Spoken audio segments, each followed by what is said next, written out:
जय मसीह की। मत्ती रचित सुसमाचार उसका 3 अध्याय और उसकी 1 से 3 आयत। उन दिनों में यूहन्ना बपतिस्मा देने वाला आकर यहूदिया के जंगल में प्रचार करने लगा, मन फिराओ क्योंकि स्वर्ग का राज्य निकट है।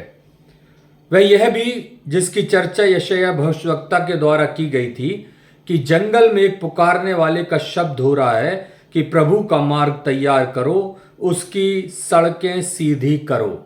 प्रभु का मार्ग तैयार करो और उसकी सड़कें सीधी करो। हालेलुया।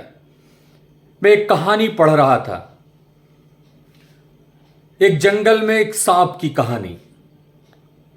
जंगल में बहुत से जीव जंतु थे, बहुत से जानवर थे और उन्हीं के बीच में यह सांप भी रहा करता था।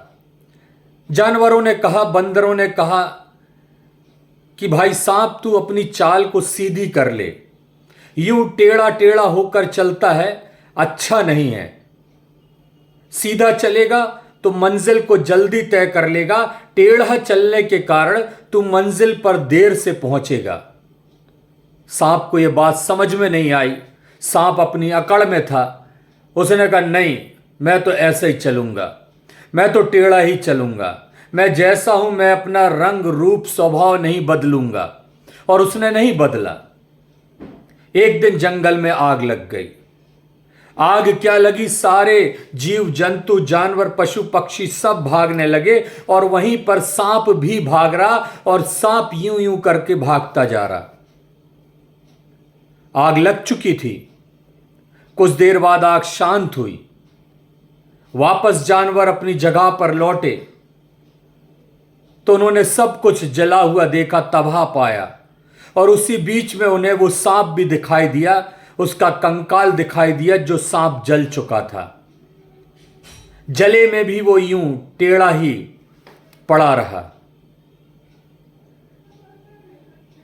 यहां पर यूहन्ना बपतिस्मा देने वाला जो कह रहा है, वो कह रहा है कि मार्ग सीधा करो, रास्ता सीधा करो।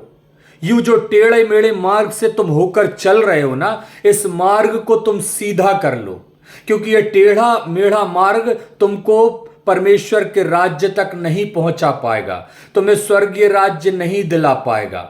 और इसलिए वो कहता है, मन फिरा लो, मन फिरा लो, इस मन को सीधा कर लो, बुद्धिमानों के समान चलो, निर्बुद्धियों के समान नहीं।